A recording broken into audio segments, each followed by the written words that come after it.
एक बार फिर मेरे प्यारे विद्यार्थियों, मेरे साथियों, भाइयों और बहनों को हार्दिक बधाई, शुभकामनाएं आपके लिए। इस YouTube चैनल के ऊपर निरंतर राजस्थान अध्ययन, शिक्षा, मनोविज्ञान और विज्ञान से संबंधित महत्वपूर्ण वीडियो अपलोड हो रहे हैं और निरंतर कक्षाएं हमारी चल रही हैं। REET second grade, lab assistant के जितने भी हमारे विद्यार्थी हैं उनके लिए ये बहुत ही महत्वपूर्ण वीडियो श्रृंखला चल रही है। आप सभी इन कक्षाओं का निरंतर लाभ उठाएं और अपने इस YouTube चैनल को सब्सक्राइब करें, वीडियो को लाइक करें और ज़्यादा से ज़्यादा शेयर करें ताकि इन सभी कक्षाओं का फ़ायदा सभी विद्यार्थियों को मिल सके। तो आज का हमारा जो टॉपिक है हमारे सामान्य विज्ञान से संबंधित है, जो lab assistant REET second grade में इनसे संबंधित प्रश्न पूछे जाते हैं। तो जैसा कि आपको स्क्रीन के ऊपर दिखाई दे रहा है, आज हम 7 SI जो आधार मात्रक हैं और उनकी परिभाषाएं क्या है उनको हम पढ़ने वाले हैं। हाँ, देखिए मेरे प्यारे विद्यार्थियों, विज्ञान में चाहे भौतिक विज्ञान, रसायन विज्ञान के, हम सामान्य विज्ञान की बात कर रहे हैं, इसमें 7 आधार मात्रक हैं, ठीक है ना। बाकी जितने भी मात्रक होते हैं वो इनसे व्युत्पन्न होते हैं, डिराइवेट होते हैं, ठीक है। हमारे विज्ञान में 7 मूल मात्रक या आधार मात्रक ही है।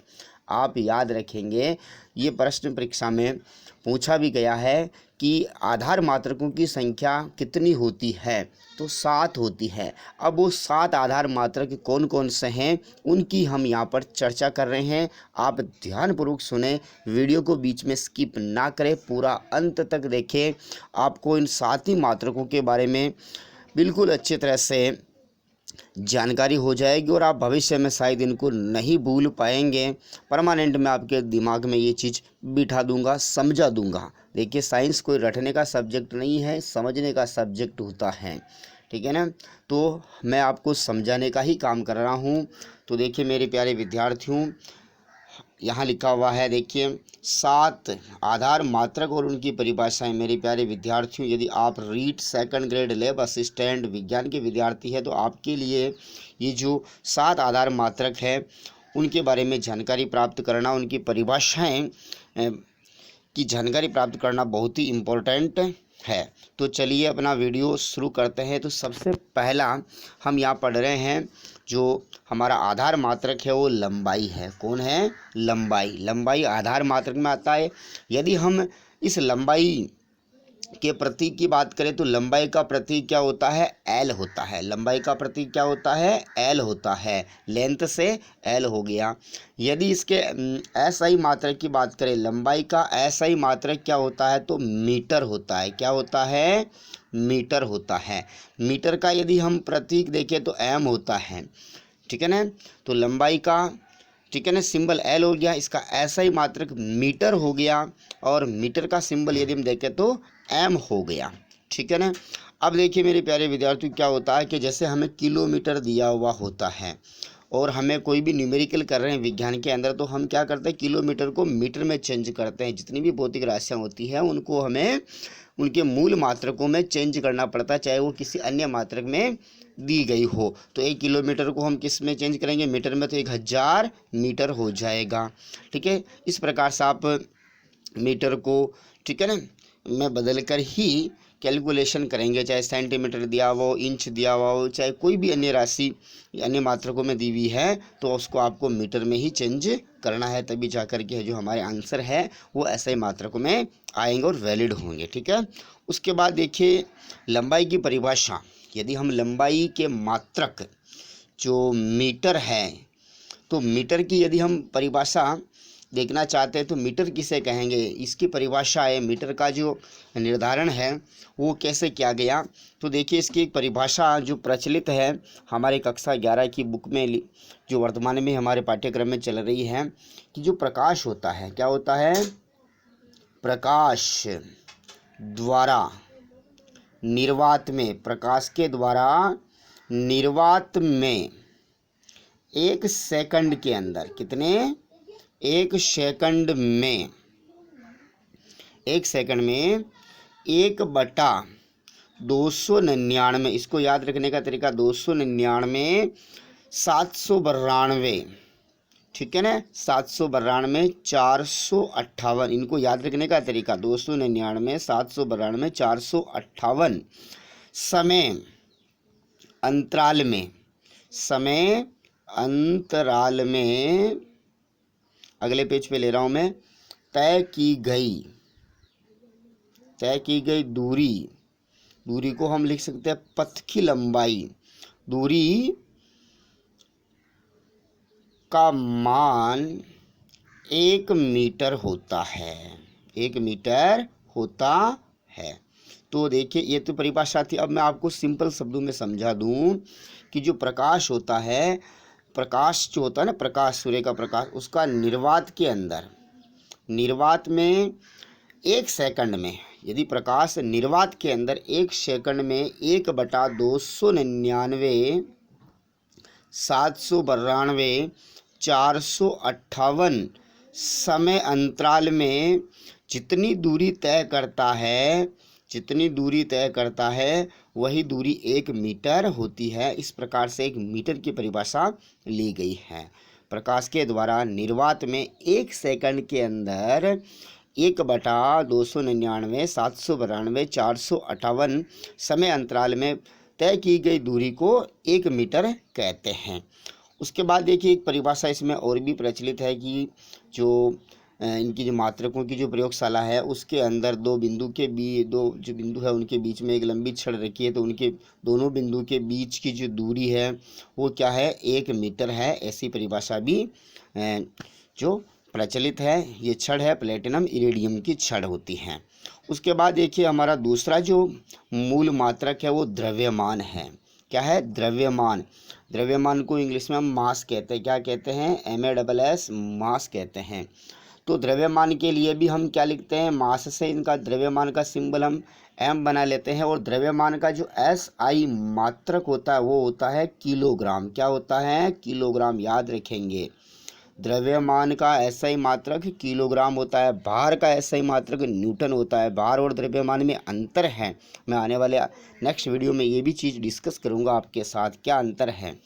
किलोग्राम होता है और किलोग्राम का जो प्रतीक होता है आप सभी जानते हैं kg होता है। तो द्रव्यमान का SI मात्रक क्या हो गया, किलोग्राम हो गया। इसका सिंबल क्या हो गया, प्रतीक क्या हो गया, ठीक है, kg हो गया। अब देखिए 1 किलोग्राम में कितने ग्राम होते हैं आप सभी जानते हैं, 1000 ग्राम होते हैं। तो यदि हमें ग्राम दिया हुआ तो उसको हम किस में चेंज करेंगे, किलोग्राम में चेंज करेंगे। अब देखिए इसकी जो 1 किलोग्राम द्रव्यमान की जो परिभाषा यदि हम देखना चाहते हैं तो वो परिभाषा क्या है। तो देखिए कि जो अंतर्राष्ट्रीय भौतिक प्रयोगशाला है उसके अंदर एक बाट रखा हुआ है। उस प्लेटिनम इरिडियम का जो एक बाट रखा हुआ है उसका जितना जो द्रव्यमान है उसे क्या मान लिया हमने, एक मानक किलोग्राम मान लिया है। ठीक है। उसके बाद तीसरा जो मूल मात्रक है वो समय है। समय यानी टाइम, समय। तो समय के लिए हम सिंबल क्या लिख लेंगे, टी लिख लेंगे। समय के लिए सिंबल क्या हो गया, टी। और समय का जो SI मात्रक होता है वो होता है सेकंड। क्या होता है, सेकंड। मिनट, घंटा SI मात्रक नहीं है, ये तो इनके बड़े मात्रक हैं। समय का SI मात्रक होता है सेकंड होता है। और सेकंड के लिए जो सिंबल है हम S लेते हैं। क्या लेते हैं, S लेते हैं। ठीक है ना।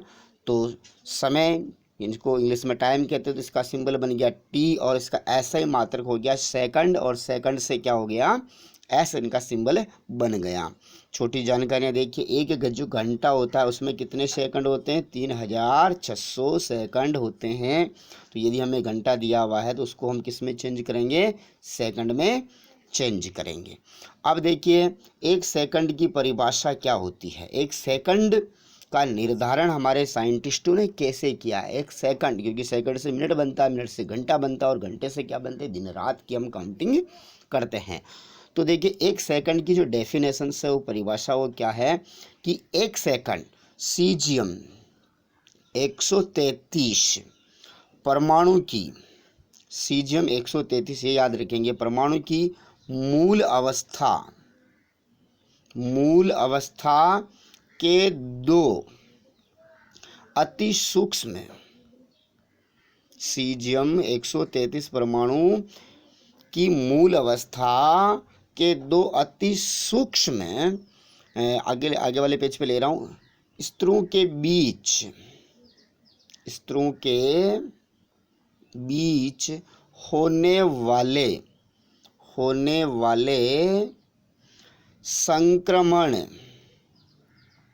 संक्रमण के संगत विकिरण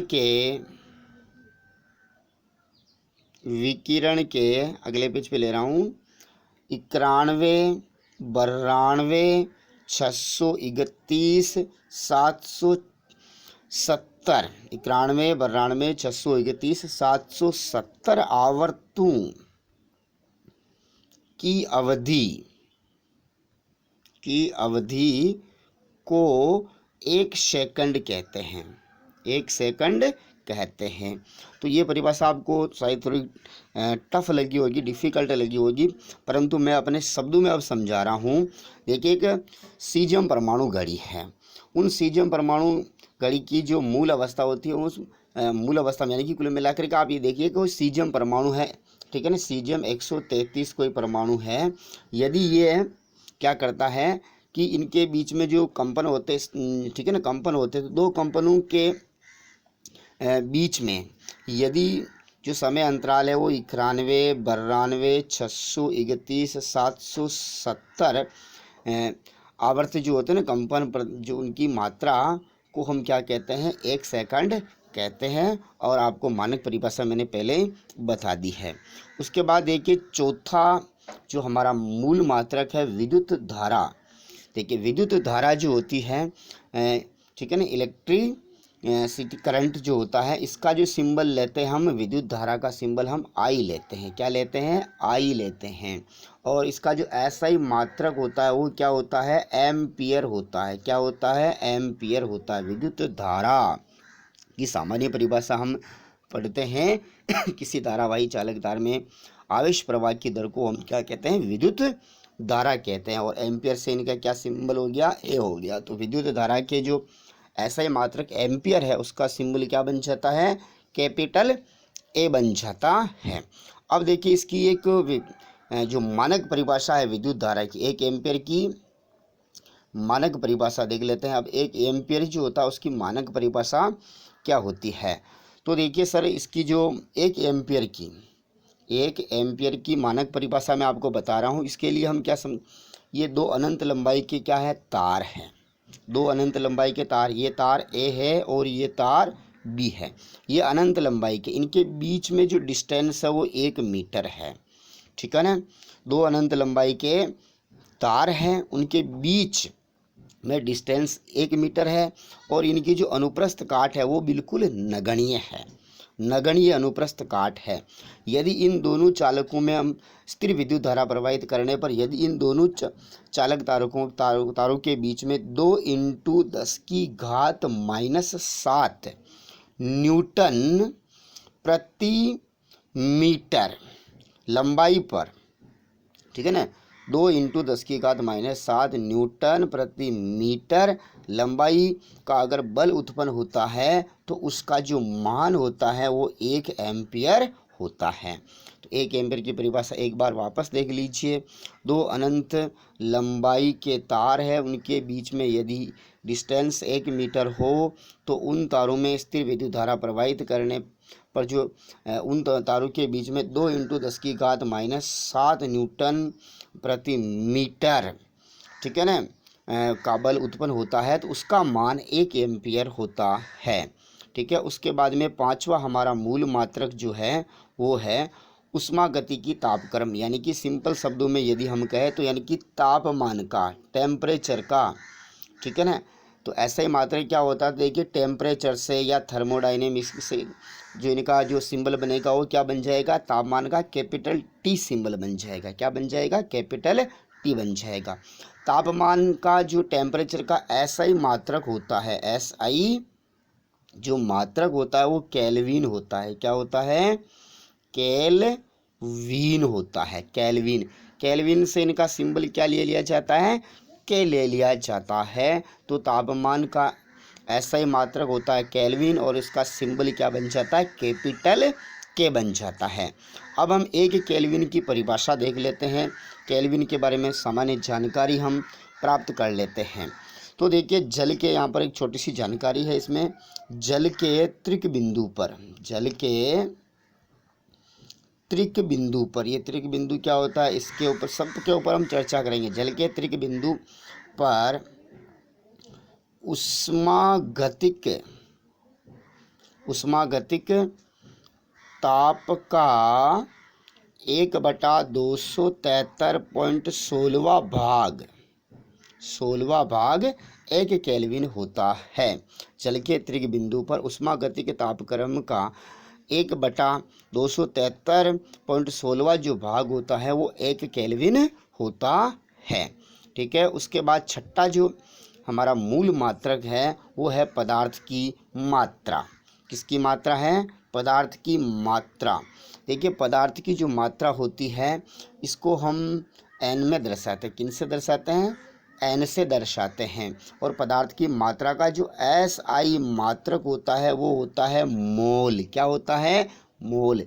इसको MOL लिखते हैं, मोल। ठीक है ना, मोल होता है। मतलब सोल्ट में MOL होता है पूरा नाम, परंतु इसको यदि हम सिम्बलाइज करना चाहते हैं, प्रतीक लिखना चाहते हैं, तो MOL लिखते हैं। पदार्थ की मात्रा का SI मात्रक क्या होता है? मोल होता है। ठीक है ना, कोई वस्तु का मोल भाव नहीं है, ये पदार्थ की मात्रा का SI मात्रक है। अब देखिए, यदि हम मोल की बात करना चाहते हैं तो इसमें सामान्य जानकारी मैं आपको बता देता हूँ कि देखिए, मोल किसी निकाय में पदार्थ की वह मात्रा है। परिभाषा की बात करते हैं, यहाँ पर दो छोटी छोटी परिभाषाओं की बात करेंगे अपन कि मोल किसी निकाय में पदार्थ की मात्रा है जिसमें मूल कणों की संख्या उतनी होती है जितनी 0.012 किलोग्राम कार्बन 12 में उपस्थित परमाणु की संख्या होती है। ठीक है ना, कार्बन 12 में उपस्थित परमाणु की जितनी संख्या होती है उतनी ही मात्रा 0.012 किलोग्राम कार्बन परमाणु में की जितनी मतलब 0.012 किलोग्राम में कार्बन परमाणु की संख्या होती है।